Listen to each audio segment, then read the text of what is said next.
ආයුබෝවන් තෙරුවන් සරණයි.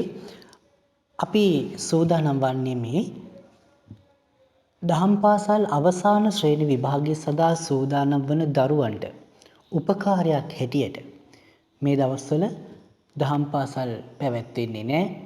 දහම් පාසල් වලට පුංචි නැවතීමේ තිතක් කියලා තියෙනවා. නමුත් අපි සූදානම් ඒ නැවතීමේ තිත ක්‍රමාවක් බවට පත් කරලා ඉදිරියට ගෙන යන්නට මේ දරුවන්ට මහත් අස්වැසිල්ලක් වේවි මේ පාඩම් මාලාවන් අපි ඉදිරිපත් කරන.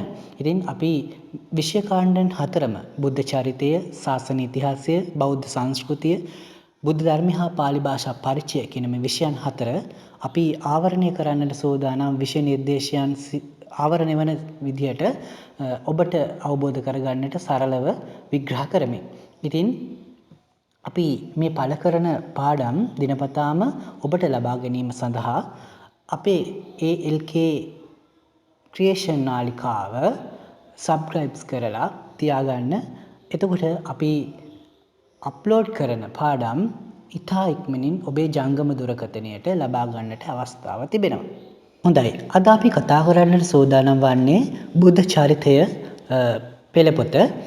බුද්ධ චරිතය කියන මේ පොත විෂය කොටස් දෙකකට බෙදෙනවා. බුද්ධ කාලීන ಭಾರತ සමාජයේ පසුබිම සහ බුද්ධ චරිතය කියන මේ කොටස් දෙක. ප්‍රශ්න පත්‍රයේ කොටස් දෙකක් මේ විදිහට තමයි එන්නේ. එතකොට අපි අද කතා කරන්නේ පළවෙනි කොටස, බුද්ධ චරිතයේ පළවෙනි කොටස, බුද්ධ කාලීන ಭಾರತೀಯ සමාජයේ පසුබිම. අපි පෙළපොතත් එක්ක සාකච්ඡා කරගෙන යන ඉදිරියට එහිදී ගැටලු එන තැන් निराකරගෙන ඒ කරුණ විග්‍රහ කරගෙන ඉදිරියට යමු. ගෞතම බුදුරජාණන් වහන්සේ ಭಾರತයේ පහළ වූයේ ක්‍රිස්තු පූර්ව 6 වෙනි සියවසේදී යයි සාමාන්‍යයෙන් පිළිගනු ලැබේ. අපි දන්නවා බුදුරජාණන් වහන්සේ ලෝ පහළ වුණේ ක්‍රිස්තු පූර්ව 6 වෙනි සියවසේ. ඒක අපි පුංචි පන්ති වල ඉඳන් ඉගෙනගෙන තියෙනවා. උන්වහන්සේ පහළ වූයේ අතිශයින් සංකීර්ණ වූ සමාජ පරිසරයක් තුළය. එකල ಭಾರತೀಯ සමාජ සංවිධානයේ ආධිපත්‍ය හිමි කරගෙන සිටියේ බ්‍රාහ්මණයන් විසිනි. දැන් මේ බුදුරජාණන් වහන්සේ ක්‍රිස්තු පූර්ව 6 වෙනි සියවසේ ලෝ පහළ වෙන විට පහළ වුණේ ඉතාමත් සංකීර්ණ වූ සමාජ පසුබිමක් තුළ. ඒ කාලේ සමාජයේ ආධිපත්‍ය දරාගෙන සිටියේ බ්‍රාහ්මණයන් විසිනි. වේදයේ ඔවුන්ගේ මූලික ආගමික අදහස් ඇතුළත් සාහිත්‍ය වූ අතර සමාජ සංවිධානය කරන ලදේද මෙහෙවන ලදේද ඒ නිගැන්වීම් වලට අනුකූල වන පරිදිය. ඊට පස්සේ දැන් මොවුන් කටයුතු කරන්නේ ඔවුන්ගේ ආගමික ග්‍රන්ථයක් වන වේදය මුල් කරගෙන. වේදයේ තියෙන නීති රීති ඒ ඔවුන් විසින් සම්පාදනය කරගත්තු ඒ පිළිවෙත් තමයි ඒ ග්‍රන්ථය තුළ අන්තර්ගත වෙලා තියෙන්නේ. ඉතින් ඒ පොතේ ඒ ග්‍රන්ථයේ හැටියට තමයි මොවුන් සමාජයේ කටයුතු කරන්නේ, සමාජයට කටයුතු කරන්නේ. සමාජ ප්‍රභවය, සමාජ සංවිධානය තුළ ඒ සමාජවලට කොටස් හිමිතැන්, අයිතිවාසිකම් හා යුතුකම් පිළිබඳ විෂමතා, කාන්තාව සතු වගකීම් හා ඇයට සමාජ සංවිධානය තුළ හිමි තැන ආදී විග්‍රහ කරන ලද්දේ වේදේ ගුරු කොටගෙනගත් බ්‍රාහ්මණ සමාජය විසින්. දැන් මේ බ්‍රාහ්මණ සමාජය සමාජ කොටස් වලට බෙදුවා. මේ වේදයේ තියෙන විදිහට, ඔවුන් කියන විදිහට වේදේ නම් වූ ඔවුන්ගේ සාහිත්‍ය ග්‍රන්ථයේ තියෙන විදිහට ඔවුන් සමාජයේ කොටස් වලට බෙදවුවා. ඒ විතරක් නෙවෙයි, සමාජයේ සම්භවය උනේ මහා බ්‍රාහ්මයා විසින් නිර්මාණය කළ සමාජය මවවුවේ, සමාජය මේ විශ්වය නිර්මාණය කරේ මහා බ්‍රාහ්මයා කියලා තමයි ඔවුන් කියන්නේ. ඒ විතරක් නෙවෙයි, ඔවුන් අසාධාරණකම්, අයිතිවාසිකම් උල්ලංඝනය වෙන විදිහට තමයි මේ වේදය නම් වූ ග්‍රන්ථය තුළ නීති රීති හදලා තිබුණේ. කාන්තාව සමාජයේ පහත්ම තැනකට දාලා තිබුණේ. කාන්තාවට කිසිම අයිතියක් නැහැ සමාජයේ ජීවත් වීමේදී වරප්‍රසාද භුක්ති විඳින්න. අපි ඒ කතාවන් ඉදිරියේදී සාකච්ඡා කරනවා. මේ පාඩමේ පුංචි පැහැදිලි කිරීමක් විතරයි මෙතන සිදු කරේ මම මුල ආරම්භයේදී. හොඳයි. ඊළඟට අපිට තියෙනවා අනුමාතෘකාවක්, සමාජ ප්‍රභවය. දැන් ඔයාලට විභාගයේදී අහනවා බුද්ධ කාලීන ಭಾರತ සමාජයේ සමාජ ප්‍රභවයේ සිදු වූ ආකාරය පිළිබඳ පැහැදිලි කිරීමක් කරන්න කියලා. ඒ ප්‍රශ්නෙට උත්තරයක් තමයි දැන් අපි සාකච්ඡා කරන්නට සූදානම් වන්නේ. බ්‍රාහ්මණ මතය අනුව සියල්ලට අධිපතියයි සලකන ලද්දේ මහා බ්‍රාහ්මයාය. දැන් මේ වේදයේ තියෙන විදිහට බ්‍රාහ්මණ මතය අනුව සියල්ලටම අධිපති, මේ විශ්වයේ සියලු දේටම අධිපති අයිතිකාරයා කවුද? මහා බ්‍රාහ්මයා. මේ යාලා කියන විදිහට වේදයේ පහළ වූයේද මහා බ්‍රාහ්මයාගෙන් යයි විශ්වාස කරන ලදී. දැන් ওই වේදයේ පහළ වුණෙත් මේ මහා බ්‍රාහ්මයාගෙන් කියලා තමයි ඔවුන් ප්‍රකාශ කරන්නේ. ගුරු ශිෂ්‍ය පරපුරින් පරපුරට බ්‍රාහ්මණයන් විසින් වේදයේ පවත්වාගෙන යන ලදී. මේක පරම්පරාවෙන් පරම්පරාවට කඩ නොකර ඊටමත් මැනවින් ශිෂ්‍ය පරම්පරාවෙන් පරම්පරාවට පැවතගෙන එනවා තාමත්. මේ බුදුන් වහන්සේ ලෝ පහළ වෙන තෙක්. ඒ අනුව සමාජයේ ප්‍රභවය පිළිබඳ කරුණු දක්වන ලද්දේද වේදය අනුවයි. කාව්‍ය නාටක ආදී සියලු කලාවන් සාර ධර්ම ශාස්ත්‍රයන්ද ඇතුළු උසස් හැම දෙයකම උපත දෙවියන් බ්‍රාහ්මණයන් වෙතින් සිදුවේ යයි සැලකීම පුරාතනම ಭಾರತೀಯ ජනයාගේ සම්ප්‍රදාය විය. දැන් මිනිසුන් විතරක් නෙවෙයි මේ සමාජයේ තියෙන සාහිත්‍ය, කලාව, සාර ධර්ම ශාස්ත්‍ර කියන මේ උසස් පහත් හැම දෙයක්ම නිර්මාණය කරලා තියෙන්නේ මේ කියන විදිහට මේ මහා බ්‍රාහ්මයා. ඒ අනුව සමාජයේද මහා බ්‍රාහ්මයාගෙන්ම උපන්නේයි සලකන ලදී. දැන් සමාජ සම්භවය ගැනනේ අපි මේ කතා කරන්නේ. සම්භවය කියන්නේ සමාජයේ විකසනය වුණ ආකාරයනේ, සමාජයේ බිහි වුණ ආකාරයනේ, ප්‍රභවයෝ කරන්නේ. එතකොට දැන් මෙතනදී කියන්නේ මොකද්ද? සමාජය බිහි වුණේ මේ මහා බ්‍රාහ්මයාගෙන් කියලා තමයි මොවුන් කියන්නේ. මේ සමාජය නිර්මාණය වුණේ, මේ සමාජය නිර්මාණය කරේ ඔහු කියලා තමයි මොවුන් ප්‍රකාශ කරන්නේ. වේද ග්‍රන්ථ සමූහය අතර වඩාත්ම පැරදිම කෘතිය වන්නේ ඍග් වේදයයි. දැන් මේ වේද ග්‍රන්ථ අතර වඩාත්ම පැරණිතම කෘතිය තමයි ඍග් වේදය. මේ ඍග් වේදයේ තියෙනවා සමාජ මහා බ්‍රාහ්මයා විසින් මවන ලද ආකාරය. සමාජ මහා බ්‍රාහ්මයා මවන ආකාරය ඍග් වේදයේ 10 වෙනි මණ්ඩලයේ මෙන්න මේ විදිහට තමයි සඳහන් වෙන්නේ.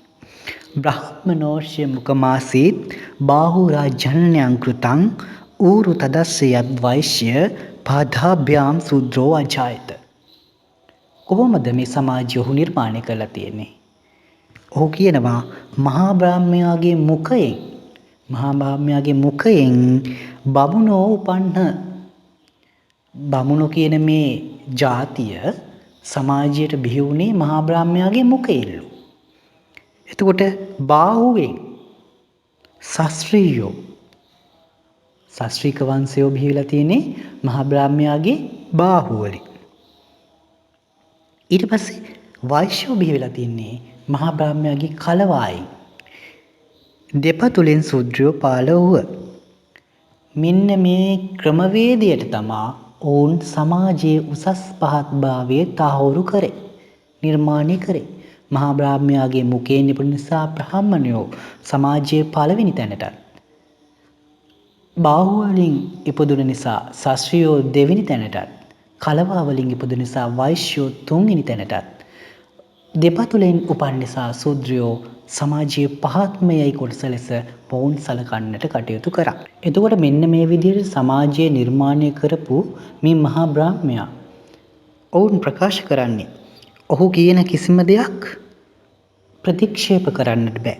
මහා බ්‍රාහ්මයාගේ වාක්‍ය ප්‍රකාශ සමස්ත සමාජය විසින් අවිවාදයෙන් පිළිගත යුතුයි. ඉර පෙන්නලා හඳ කිව්වත්, හඳ පෙන්නලා ඉර කිව්වත් ඒක ඒ ආකාරයෙන්ම පිළිගත යුතුයි කියන මතය තමයි මෙතනදී පැහැදිලි වෙන්නේ. පැහැදිලි නේද? එතකොට හිතෙම සියලුම බල දරන්නේය, සර්ව බලධාරීය, සියල්ලට අධිපති, දිව්‍යමය, සියල්ල දන්නා බැවින් සර්වඥයයි ඔවුන් මහා බ්‍රාහ්මයා හඳුන්වනවා ඒ විදිහට. හොඳද? එතකොට ප්‍රධාන කුල 4කට අයත් වන පරිදි සමස්ත සමාජයම ඔහු විසින් මවන ලදයයි ඔවුන්ගේ විශ්වාසය. සමාජයේ ප්‍රභවය වූයේ ඉතිහාසය තුළ ඇති වූ විවිධාකාර ඓතිහාසික හේතුඵල ක්‍රියාවලියක ප්‍රතිඵලයක් වශයෙන් කියලයි ඔවුන් ප්‍රකාශ කරන්නේ. එසේ නැතිනම් පරිණාම ක්‍රියාවලියක ප්‍රතිඵලය අනුවයයි යන අදහස හෝ වෙනත් විද්‍යාත්මක හෝ ශාස්ත්‍රීය අදහසකට මේ නිසා ඉඩක් නැති වී ගියා. දැන් අපි දන්නවා මේ ලෝකේ බිහි වෙන්නේ යම්කිසි ක්‍රමවේදයකටනේ. නමුත් ඒක පිළිගන්නට මේ මහා බ්‍රාහ්මයා කැමති වුණේ නැහැ. ඒකට යම්කිසි විද්‍යාත්මක හේතුවක් තියෙනවා කියලා ඔවුන් පිළිගන්නට කැමති වුණේ නැහැ. ඔහු කියන්නේ ඔහුගේ මුඛයෙන්, බාහුවලින්, කලවා වලින්, දෙපතුලින් තමා සමාජයට මිනිස්සු නිර්මාණය කරේ. ඒකෙන් තමා සමාජය නිර්මාණය වුණේ කියන එක තමා මොවුන්ගේ මූලික සංකල්පය වෙන්නේ. එතකොට අපිට මේ සමාජ විෂමතාවය ගැන සාකච්ඡා කරන්නට වෙනවා. පැහැදිලි නේද?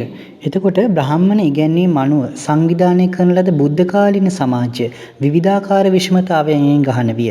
කුල භේදය පදනම් කරගෙන මූලික වශයෙන් එම විෂමතාවයන් ඇති බව පෙනේ.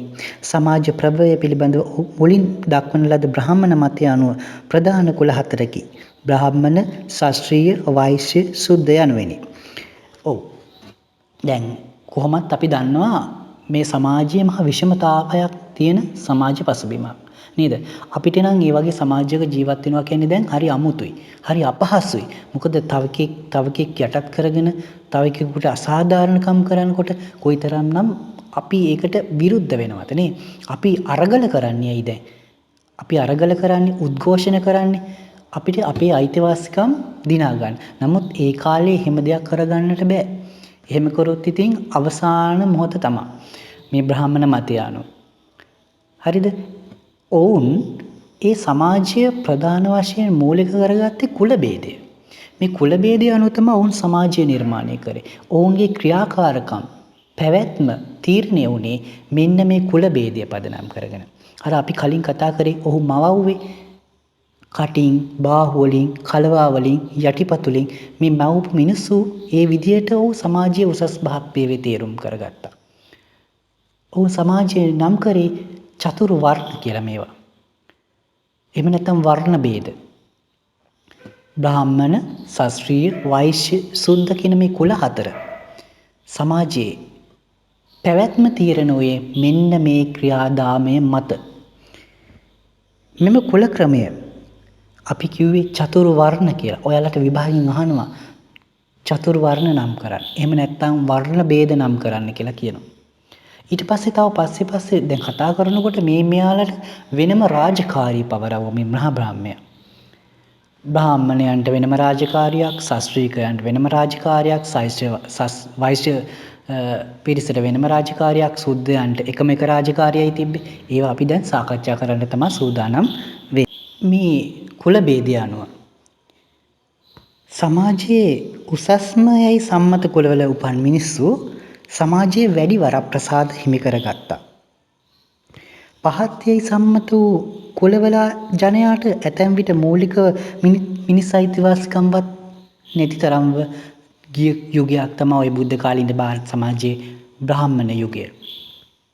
සමාජයේ උසස්ම ස්ථාන හිමි වූයේ බ්‍රාහ්මණ කුලයට. දැන් සමාජයේ අපි දන්නවනේ දැන් මුඛයෙන් ඉපදුණු නිසා, කටින් ඉපදුණු නිසා ඕන් සමාජයේ මුල් තැන දුන්නේ බ්‍රාහ්මණයන්ට. ඔහු වරප්‍රසාදලත් පරම පූජනීය පුද්ගලයෝ. ඔහුට සමාජයේ තියෙන සියලුම වරප්‍රසාද හිමි. ඒ තරම් පරම පූජනීය පිරිසක් බවට ඔවුන් විසින්ම ඔවුන්පත් කරගත්තා. සමාජයේ නියමුවන් ලෙස පෙනී සිටියේ ඔවුන්මය. සමාජයේ නියමුවන් සමාජයට මඟ පෙන්වන්නේ, සමාජයේ අනිත් අයට අවවාද අනුශාසනා උපදේශ දෙන්නේ, සමාජය පාලනය කරන්නේ, මේ පාලනයට අවශ්‍ය උපදේශයන් දෙන්නේ මෙන්න මේ කුලයේ උපන් ඉහළම තැනගත්තු මේ බ්‍රාහ්මණය. පූජකයෙකු වීමට වෙනත් කවර කුලයක අයෙකුට හෝ අවස්ථාවක් නොවිය. පූජකයෙක් වෙන්න, ආගමික නායකයෙක් වෙන්න අනිත් කුලවල අයට තහනම්. බ්‍රාහ්මණ කුලයේ අයට විතරයි පූජකයෙක් වෙන්න, ආගමේ නායකයෙක් වෙන්නට අවස්ථාව තිබ්බේ.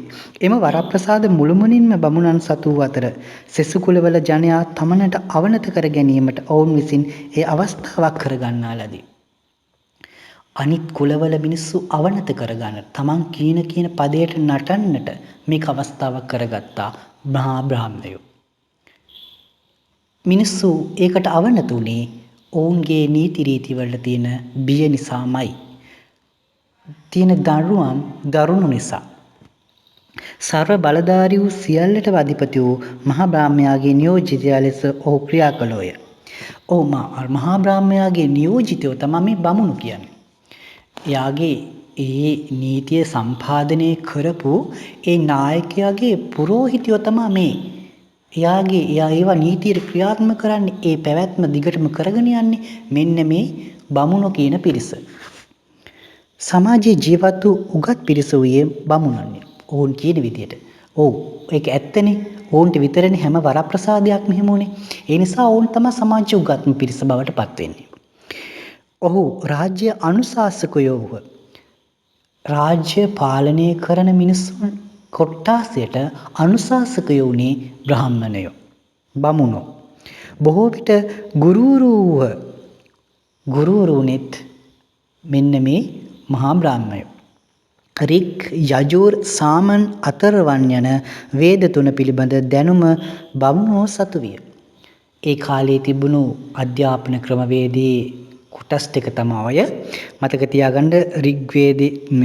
රිග්වේදය, යජුර්, සාම, අථර්වණ. ත්‍රිවේදය නම් කරන්න කියලා කිව්වොත් රිග්, යජුර්, සාමන්. සිව්ම එතකොට වේද හතර රිග්, යජුර්, සාමන්, අථර්වණ කියලා අපි හඳුන්වනවා. ඕවා අහනවා ප්‍රශ්න. එතකොට මේ වේද ග්‍රන්ථ හතරම ඉගෙන ගන්නට අවස්ථාව තිබුණේ මෙන්න මේ බමුණන්ටම පමණයි. මේ ත්‍රිවේදයේ විශාරද බමුණා වේද ගුණ නමින්ද හඳුන්වනවා. දැන් මේ ත්‍රිවේදය ඉගෙනගෙන ඔහු විශාරද භාවයට පත් වෙනවා. ඒ නිසා ඔහු අපි හඳුන්වනවා වේදගු කියලා. මෙසේ එකල ಭಾರತೀಯ සමාජයෙහි උසස්ම ස්ථාන හිමි කරගෙන සිටි බ්‍රාහ්මණ වංශිකයෝ දේව වාක්‍ය නම් වූ වේදයේ ගුරු කොටගෙන මුළු මහත් සමාජයම සංවිධානය කළහ. දැන් මේ දෙවියන්ගේ නිර්මාණයක් මේ බ්‍රාහ්මණයා. එතකොට ඕන් ඒ කියමනට අනුව තමයි සමාජය නිර්මාණය කරේ, බිහි කරවුවේ, සමාජයේ ක්‍රියාත්මක කරගෙන යන්නේ මේ බ්‍රාහ්මණයාගේ නියමයන් පරිදිම පමණයි. ඒකයි නැවත නැවතත් මේ ඔවුන් අපිට කියන්නේ. සමාජයේ ඉහළම තලයේ රැඳුණු ඔහු සෙසු කුලවලට හිමි තත්වයේද තීරණය කොට විග්‍රහ කළෝය. සමාජයේ ඉහළම කුලයේ හිටපු ඔවුන් සෙසු කුලවලට තියෙන තත්වය පැහැදිලි කරලා දුන්නේ, සැලසුම් කරෙත් ඔවුන්මයි. ඒ අනුව උසස්ම හිමිකම් හා වරප්‍රසාද බමුණන් වෙත පවරා ගන්නා ලදී. ඒක අපි කලිනුත් දැනගත්තා. ඒ උසස්ම කියන දේ ලබාගත්තේ ඒ අදාළ මූල් සමාජික පිරිස පමණයි. මනුස්මෘතියේ දැක්වෙන පරිදි ඉගෙනීම, ඉගැන්වීම, යාග කිරීම හා කරවීම, දන් පිළිගැනීම ආදී කටයුතු පිළිබඳව අයිතිය බමුණන් සතු වේ. එතකොට බමුණන්ගේ ස්වධර්මය වූයේ, ස්වධර්ම කියන්නේ යාළට පැවැදලා තිබුණු රාජකාරී. විභාගයට අහනවා ස්වධර්ම කියලාත් අහනවා, පැවරුණු රාජකාරියන් මොනවද කියලාත් අහනවා. ওই දෙක පටල ගන්න. දෙකම එකයි. පටල ගන්න අය බොහෝ වැඩි. ස්වධර්ම කිව්වම දන්නේ සමහර අය. එහෙනම් ස්වධර්ම කියන්නේත් ඔවුන්ට පවරපු රාජකාරී කටයුතු. එතකොට බමුණුන්ට තිබුණු රාජකාරී කටයුතු තමයි මොනවද? ඉගෙන ගැනීම. ඉගෙන ගන්න ඕනේ. අර ත්‍රිවේදයේම ඉගෙන ගන්න ඕනේ. ඊට පස්සේ ඉගැන්වීම, උගන්වන්න ඕනේ අනිත් අයට. යාග කිරීම හා කරවීම. යාග කරන්න ඕනේ. ඊට පස්සේ දන් පිළිගැන්වීම ආදී කටයුතු පිළිබඳ බමුණන්ට සතු විය. ඉගෙනීම යන්නේ මූලිකවම උතුම් ආගමික සාහිත්‍ය වේදය ඉගෙන ගැනීම අදහස් වේ. මෙතනදී අර අපි කියවනේ ඉගෙන ගන්න එක මුළු සාහිත්‍ය වේදයේම ඉගෙන ගන්නට ඕනේ. එසේම බමුණන්ගේ අනුශාසකත්වය හා සංවිධානයේද මෙහෙවීමද ඇතිව යාග හෝම පැවැත්වීම ඔවුන් විසින් කරන්නට ඕනේ. මේදී යාග හෝම කිහිපයක් තියෙනවා. අශ්වමේධ, පුරුෂමේධ, වාජපේය, නීරග්ගල ආදී නම් වලින් යාග හෝම හඳුන්වලා තිබෙනවා. එතකොට අහන්න පුළුවන් ප්‍රශ්නයක්, බුද්ධ කාලීන ಭಾರತ සමාජයේ තිබූ යාග හෝම මොනවාද කියලා. අහන්න. එතකොට ඉතින් කෙලින්ම උත්තරේ ලියන්න තියෙන්නේ අශ්වමේධ, පුරුෂමේධ, වාජපේය, නීරග්ගල කියන මේ යාග හෝම. ශාන්ති කර්ම විශේෂයක් වුවද දෙවියන්ට පූජා වශයෙන් පවත්වන ලද්දා වූද මෙම යාග හෝම සඳහා සිය ගණන් තිරිසන් සතුන්ද ඇතැම් විට මිනිසුන්ද මරා බිලි දුන් බව සඳහන් වේ. බලන්න සමාජයේ කොයි විදිහටද පාපකාරී ක්‍රියා සිදු කරන්න කියලා. මේක දෙවියන් වෙනුවෙන් කරන පූජාවක්. නමුත් ඔවුන් සිය දහස් ගණන් සත්තුන්ගේ බෙලි කපලා ඒ ලේ පූජා කරනවා. මිනිසුන් මරන්නට සිදු වෙනවා කියලාත් කියනවා. මේක ඇත්ත වශයෙන්ම සමාජ විෂමතාවයක්ම තමයි. සමාජයට සිදුවන අසාධාරණයක්. සමාජයේ සමහර මිනිසුන් මරන්නේ පහත්ම කුලයේ මිනිස්සු, ශුද්‍රයින්. ඒ සමාජයේ ඔවුන්ට වරප්‍රසාදයක් නැහැනේ. ඔවුන් ජීවත් වෙන. ඔවුන්ගේ හැම බැලවෙහෙවරකම කරන්නේ ශූද්‍රයා. ඒ නිසා එයාලට සිදු වෙනවා ඔවුන්ගේ බැලමෙහෙවරකම් කරමින් ඔවුන් කියන පදයට නටන්නට. එතකොට ඔය සිය දහස් ගණන් යාග හෝම වලට මිනිස්සු කපලා කොටලා මරලා දාන්නේ ඔය ශූද්‍රයන් වෙන්නත් ඉඩ තියෙනවා. බමුණන්ට දන් දීම ශූද්‍රයන් හැර වෙනත් කුලවල ජනයාගේ පරම යුතුයමක් ලෙස සැලකන ලදී. එතකොට බමුණුන්ට දානෙ දෙන්න පුළුවන් කියන්නේ ශූද්‍රයා කියන ඔය දෙපතුලෙන් බිහි වුණු ශූද්‍ර වංශිකයන්ට හැර අනිත් ඕම කෙනෙක්ට දානෙ දෙන්න පුළුවන්ලු බමුණුන්ට.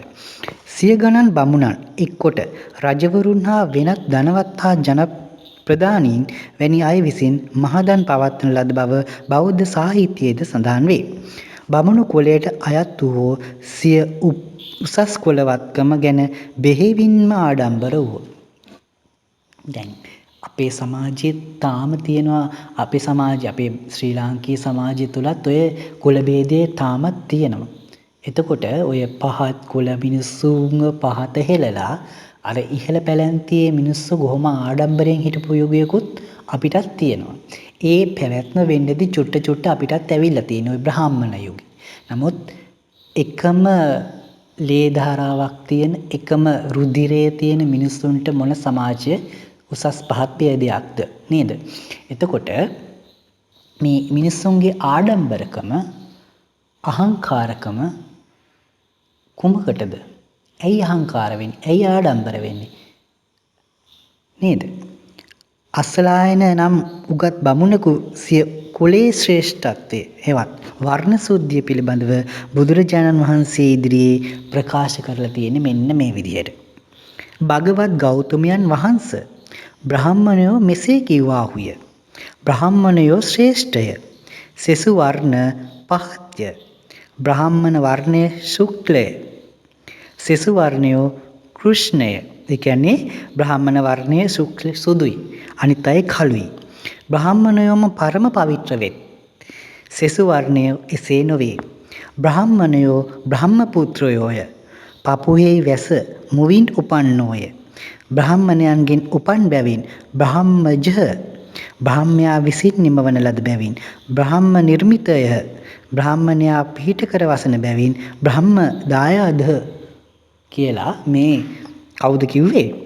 අස්සලායන කියන මේ උගත් බමුණා බුදුරජාණන් වහන්සේට දවසක් තමන්ගේ මේ බ්‍රාහ්මණයන්ගේ උසස්භාවය වර්ණනා කරා අතිශෝක්තිය. හරිද? ආගම නායකත්වයන් ධනවත් බවත් වංශවත් බවත් උරුමය කරගෙන සිටි බ්‍රාහ්මණ සමාජය පස්කම් සුවයෙන් පිරුණු ජීවිත ගත කළ බව පෙනේ. ඔහු සෙසු කුලවලට අඩු අයිතිවාසිකම් දුන්න. එතකොට Taman වැඩි භුක්තියක් අයිතියක් සමාජයේ හිමි කරගෙන අනිත් පිරිසට අල්ප වශයෙන් අයිතීන් දිනා ගන්නට අවස්ථාව දීලා තිබුණු යුගයක් තමයි ඔය බුද්ධ කාලීන ಭಾರತ සමාජ පසුබිම කියන්නේ. මේ සමාජ සංස්ථාවේ දෙවෙනි තැන හිමි වෙන්නේ කාටද? දෙවෙනි තැන හිමි වෙන්නේ මහා බ්‍රහ්මයාගේ බාහුවලින් උපන් ශාස්ත්‍රීක වංශකයන්ට. මොවුන් ඉතාමත් හොඳ පෞරුෂවත් සමාජ කොට්ටාසයක් විදිහට තමයි මේ වේද ග්‍රන්ථවල සඳහන් කරලා තියෙන්නේ. එතකොට ඔවුන්ට මොනවද ලැබෙන වරප්‍රසාද? ඔවුන්ට ලැබෙන ස්වධර්ම මොනවද? ඔවුන් කරන පාලන කටයුතු මොනවද? ඔවුන් කරන රැකියාව මොකද්ද කියන එක තමයි අපි දැන් සාකච්ඡා කරන්නට සූදානම් වෙන්නේ. එතකොට ඔවුන්ට පුළුවන් ප්‍රජාපාලනය මේ මනුස්මෘතියට අනුව සඳහන් කරලා තියෙනවා ඔවුන්ට ප්‍රජාපාලනය. ඒ කියන්නේ රට පාලනය කරන ප්‍රජාව පාලනය කරන්න රටේ පාලකයා බවට පත් වෙන්නේ කවුද? ශාස්ත්‍රීය වංශිකයෝ. එතකොට දන් දීම, දන් දෙන්නේ යාලට අවස්ථාව තියෙනවා. යාග හෝම කිරීම, කාමයේ නොඇලීම යන මේවා ශාස්ත්‍රීයයන්ට හිමි කර්තව්‍යයන් විය. ශාස්ත්‍රික වංශිකයෝ මූලික වශයෙන්ම පාලන පන්තියට අයත් වූහ. එයාලා පාලන පන්තියට රටේ පාලකයෝ බවට පත් වුණේ රජවරු. ඒ වගේ දැන් සාමාන්‍යයෙන් අපි දන්නවා දැන් සිද්ධාර්ථ කුමාරයා ශාස්ත්‍රික වංශිකයෙක් නේ. අපේ ගෞතම බුදුරජාණන් වහන්සේ ශාස්ත්‍රික වංශිකයෙක්. එතකොට රටේ පාලන එතකොට ඒ පැවැත්ම ටිකින් ටික හරි ගිහිල්ලා තියෙනවා ඒ සමාජය තුළ. ඒ රාජ්‍ය පාලන බලය හිමි වෙලා තිබුණේ ශාස්ත්‍රික වංශිකයන්. හැබැයි එයාලට අවවාද අනුශාසනා දෙන්නේ බ්‍රාහ්මණ පිරිස්. නිසි අනපනත් පැනවීම, නීති අනපනත් පැනවීම, ඒවා ක්‍රියාවට නැන්වීම, නීති අනපනත් ඉක්මවුන්ට දඬුවම් දීම රාජ්‍ය සේවයේ ඔවුන් විසින් කරන ලද කටයුතු වලින් සමහරකි. එතකොට ඔවුන් රාජ්‍ය සේවයේ ඉෂ්ට කරන කටයුතු තමයි නීති සම්පාදනය කරනවා. නීති ක්‍රියාත්මක කරනවා. නීති අනපනත් කඩ කරන පුද්ගලයින්ට දඬුවම් ලබා දීම ඔවුන්ගේ රාජකාරියේ කොටසක්. සමාජයේ ඉහළම පන්ති දෙක වූයේ බ්‍රාහ්මණයන් හා ශාස්ත්‍රීයයන් වූ බැවින් දෙපක්ෂය අතර එක්තරා තරඟකාරීත්වයක් පැවති බව පෙනේ. දැන් මේ බ්‍රාහ්මණ සහ ශාස්ත්‍රික වංශිකයෝ අතර තරඟයක්. ඇයි සමාජයේ උසස්ම කුල දෙකනේ. මොවුන් අතර තමයි දැන් තරගය තියෙන්නේ.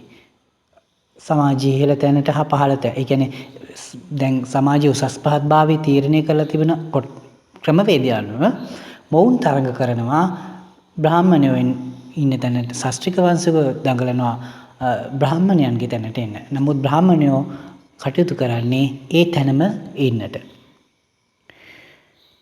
වංශ දෙකටම අයත් වූ තම තමන් උසස් බව කියා පෑමට වෑයම් කළෝය. බමුණෝ ශාස්ත්‍රිකයන්ට යටපත් කොට තමන් කැපී පෙනෙන්නට උත්සාහ ගත්තා. බමුණෝ කරේ. මොකද ශාස්ත්‍රිකයන් යටපත් කොට තමන් කැපී පෙනෙන්නට පටන් ගත්තා. නමුත් අර කට්ටිය කියනවා නෑ ශාස්ත්‍රික වංශිකයෝ නෑ අපි තමයි සමාජයේ උසස් කියලා කියනවා. මේ විදිහට තරඟකාරී සමාජ පසුබිමක් තමයි බුද්ධ කාලීන ಭಾರತ සමාජය තුළ තිබුණේ. ඊට පස්සේ සමාජයේ තුන්වෙනි තැන හිමි වුණේ වෛශ්‍යයන්ට.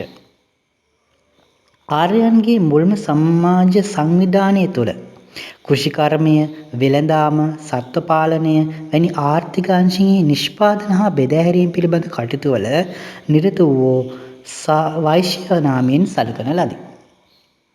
එතකොට මේ වෛශ්‍යයන්ට හිමි වෙලා තිබුණේ කෘෂිකර්මාන්ත කටයුතු සිදු කරන්නට. ඔවුන්ගේ ස්වධර්ම කටයුතු. මොනවද? කෘෂිකර්මාන්තය, වෙළඳාම, සත්ව පාලනය වැනි ආර්ථික නිෂ්පාදන කටයුතු සිදු කරන්නට තමයි ඔවුන්ට පැවරිලා තිබුණේ. මනුස්මෘතියේ අනුව සත්ව පාලනය, දානය, යාග කිරීම, ඉගැන්වීම හා ගොවිතැන් කිරීම වෛශ්‍යයන්ට අයත් යුතුකම් විය. ඔවුන්ට ඉගෙන ගන්නත් අවස්ථාව තියෙනවා. වේදයෙන් කොටසක්. නමුත් අර වගේ 100%ක්ම නෙවෙයි පුංචි පුංචි කොටස් ටිකක් ඉගෙන ගන්නට ඔවුන්ටත් අවස්ථාව තියෙනවා. එතකොට ඉදිරියට සමාජ සංස්ථාව ගලාගෙන යද්දී තවත් එක් පිරිසක් ඉන්නවා ඔවුන්ගේ අයිතිවාසිකම් මොනවාද කියලා බලාගෙන. ඒ තමයි සූත්‍රය. මනුස්මෘතියට අනුව මහා බ්‍රාහ්මණයා නියම කරලා තියෙන්නේ මොවුන්ට අර ඉහතකී සිව් කුලයට. ඒ කියන්නේ බ්‍රාහ්මණ, ශාස්ත්‍රීය, වෛශ්‍ය කියන මේ කුලවලට දාසකම් කිරීම පමණමයි. වෙන අන් කිසිම කාර්යයක් ඔවුන්ට හිමුනේ නැහැ. මේ බ්‍රාහ්මණයෝ විසින් ඔවුන්ට ලබා දීලා තිබුණේ ඊටමත් කටුක දුක්ඛිත වූ අසාධාරණ ජීවිතයක් තමයි ඔවුන්ට ලබා දීලා තිබුණේ. ඒ විතරක් නෙවෙයි ඔහුට තම ජීවිතය පිළිබඳව ස්වාධීන පෞද්ගලික තීරණ ගැනීමට පවා අහිමි කාලයක් තමයි ඒ දවස්වල උදා වෙලා තිබුණේ සුද්‍රයන්ට. විවිධාකාර වූ වහල් සේවාව හා කසල සෝදනය හැර රාජ්‍ය සේවයට ප්‍රවිෂ්ඨ වන්නට ඔහුට කිසිම දවසක අවස්ථාවක් හිමි වුණේ නැහැ. ඔහු නිතර ඉහළ වරප්‍රසාද හිමි පුද්ගලයන්ගේ වහලෙක් බවට පත් වෙලා හිටියේ. ඔහු කියන විදිහට තමයි ඔහු හැසිරුණේ. ඒ වගේම තමයි තමන් පෞද්ගලික ධනෙ රැස්කොට පරිහරණය කිරීම වැනි ආර්ථික ස්වාධීන ක්‍රියාවලියේදී පවා ඔහුට කිසිම සහනයක් තිබුණේ නැහැ. ඒ පිළිබඳව ඔහුට කටයුතු කරන්නට. ඒවා අය සමාජයේ උසස්යයි සම්මත කුලවල මිනිස්සුත් එක්ක සමසමව සමාජයේ වෙසෙන්නට අවස්ථාවක් තිබුණේ නැහැ. ආගමික උත්සව තියෙනවා, ඒ වගේම සමහර වෙනත් උත්සව තියෙනවා, සංස්කෘතික උත්සව තියෙනවා, යාග හෝම පවත්වන උත්සව තියෙනවා. මේ කිසිම උත්සවයකට ඔහුට සම්බන්ධ වෙන්න සහසම්බන්ධ වෙන්න අවස්ථාවක් තිබුණේ නැහැ ශුද්‍රයින්ට. ඔහුට ආගම ඇදහිීම සම්පූර්ණයෙන්ම තහනම්. ආගම අනුව වේද පාඨයක් ඇහුවොත් කනට ලෝදිය වක් කරනවා. වේද පාඨයක් කිව්වොත් දිව කපනවා, එහෙම නැත්නම් ලෝදිය වක් කරනවා කටට. මේ වගේ දරුණු දඬුවම් ක්‍රමවේදයක් තමයි මේ ශුද්‍රයින්ට හිමි වෙලා තිබුණේ. ඔහුට කිසිම දවසක Tamanට අසාධාරණයක් අයුක්තියක් කියා පාන්නට අධිකරණය ඉදිරියට ගිහිල්ලා නීතියේ පිහිට පතන්න කිසිම අවස්ථාවක් ලැබුණේ නැහැ ශුද්‍රයින්ට. ඔන්න ඔය විදිහට තමයි ශුද්‍රයින්ගේ ජීවිතය ගත වුණේ. දැන් අපි මේ විභාගයට සමහර වෙලාවට අහන්න පුළුවන් බුද්ධ කාලීන ಭಾರತ සමාජයේ ස්වධර්ම අතර සිටි ශුද්‍රයින්ට සමාජයේ ලැබූ වරප්‍රසාද ලියන්න කියලා. ඔය ටික ලියන්න. ඕව තව තවත් වර්ණවත් කරලා ලියන්න. මේ ඇත්ත වශයෙන්ම ওই தત્ත්වය තමයි කිසිම සැනසීමක්, අයිතිවාසිකමක්, සාධාරණත්වයක් ශුද්‍රයාට තිබුණේ නැහැ. ඊට අමතරව ඒ සමාජයේ හිටිය තවත් පංචම කුලය කියලා. මේ සිව් කුලයේ ශුද්‍රයින්ටත් වඩා පහත් කුලයේ අය. එතකොට හිතන්නකෝ ශුද්‍රයින්ට ඔය වගේ වරප්‍රසාද කියන්නේ ওই පුංචි හරිය වරප්‍රසාදයක් තිබ්බනේ ජීවත් වෙන්න හරි, රැකියාවක් කරන්න හරි. නමුත් මේ පංචම කුලයේ අයට ඒ වගේ අවස්ථාවක්වත් නැහැ. තමන්ගේ ජීවිතයට පවා බලපෑමක් එල්ල කරන යුගයක් තිබුණේ. තමන්ගේ ජීවිතයට පවා උරුමයක් නැති යුගයක් පංචම කුලයේ අයට තිබුණේ. ඔවුන්ට අඳින්න ඇඳුමවත් ලබා දෙන්න ඔවුන් කැමති වුණේ නැහැ. උඩුකය අඳිනවට කැමති වුණේ නැහැ මේ මහ බ්‍රාහ්මණයි. මේ මනුස්මෘතියේ තියෙන කියමයන් තමයි මේවා. එතකොට කවුද පංචම කුලය කියන්නේ? පංචම කුලය කියන්නේ අපි අහලා තියෙනවා. වේන, නේසාද, පුක්කුස, චණ්ඩාල, රතකාර කියන මේ කුල වල අය තමයි අපි පංචම කුලය කියලා කියන්නේ. වේන කියන්නේ කුළු පොතුකාරයෝ. එතකොට නේසාද කියන්නේ වැද්දෝ. පුක්කුස කියන්නේ කසල සෝදකයෝ. චණ්ඩාල කියන්නේ සැඩොල්ලෝ. රතකාර කියන්නේ රිය තනන්නෝ. එතකොට මේ රිය තනන්නෝ මේ මිනිස්සුන්ගෙන් වැඩ ගන්න පුළුවන් නම් මේ මිනිස්සුන්ට සමාජයේ අයිතිවාසිකම ලබා දෙන්න කටයුතු කරේ නැත්තේයි කියන එක අපිට ප්‍රශ්නාර්ථයක් නේ. දැන් ඒ ප්‍රශ්නාර්ථය අපිට ආවට මහා බ්‍රාහ්මයාට මනුස්මෘතියට ඒ ප්‍රශ්නය ඇවිල්ලා නැහැ. මේ මිනිස්සුන්ට ඒව කතා කරන්න අයිතියකුත් නැහැ. ඒවාට විවාද කරන්න අයිතියකුත් නැහැ. ඔවුන් නිහඬයි. මේ කුලවල මිනිස්සු නිහඬභාවයෙන් තමයි බොහෝසේ කටයුතු කරේ. මේ කියන මිනිසුන්ට මේ ඉහළ පැලැන්තියේ වරප්‍රසාද හිමි අයට බැල මෙහෙවරකම් කරමින්. මෙතෙක් අපි සාකච්ඡා කරේ බුද්ධ කාලීන ಭಾರತ සමාජයේ සමාජ විෂමතාවය සහ සමාජ ප්‍රභවය පිළිබඳව. ඉතින් ඒ කරුණු කාරණා පැහැදිලි ඇති කියලා හිතනවා. ඒ වගේම මේ පාඩමේම තවත් කොටස් කිහිපයක් තියෙනවා අපිට සාකච්ඡා කරන්නට. ආශ්‍රම ධර්ම, කාන්තාවන්ට ලැබුණු නිදහස, ඒ වගේම බුදුරජාණන් වහන්සේ මේ තර්ක විතර්ක වලට ලබා දුන්නු ප්‍රතිඋත්තර පිළිබඳව අපිට සාකච්ඡා කරන්නට තියෙනවා. ඉතින් ඒවා අපි ඊළඟ වීඩියෝ එකකින් සාකච්ඡා කරමු. අදට මේ කොටස අපි නිමා කරන්නට සූදානම් වෙන්නේ. එහෙනම් හැමෝටම තෙරුවන් සරණයි.